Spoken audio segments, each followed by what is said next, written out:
L'objectif de l'enquête, c'était de mesurer la compréhension et l'image que les Français avaient des énergies renouvelables. Ces dernières bénéficient d'une image positive, voire très positive auprès des Français, avec néanmoins un distinguo selon les types d'énergies renouvelables. Un des objectifs de cette grande enquête, c'était d'avoir la possibilité d'analyser les réponses auprès des riverains des différentes implantations d'ENR, qu'il s'agisse de panneaux photovoltaïques ou d'éoliennes par exemple. Et ce qu'on constate, c'est que assez logiquement, ces riverains sont plus au fait et plus au courant des tenants et aboutissants de la mise en place des ENR et qu'ils sont également plus positifs dans leur attitude et dans leur opinion sur le déploiement des ENR. Autre enseignement de l'enquête, on voit aussi comment l'idée du mix énergétique, comme l'appellent les spécialistes, c'est-à-dire la nécessité d'avoir un système de production d'énergie qui ne repose pas que sur une seule source d'énergie, a fait son chemin dans toute une partie de la population.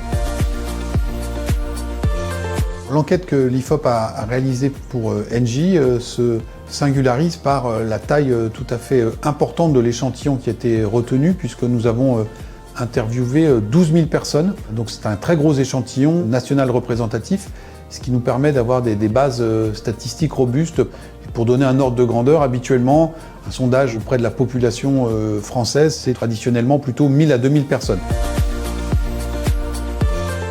Les segments les plus contestataires, les plus opposés, existent dans l'échantillon et dans la population, mais qu'ils sont relativement minoritaires et que le centre de gravité de la population française est dans une attitude relativement bienveillante, dans une forme de maturité sur la question.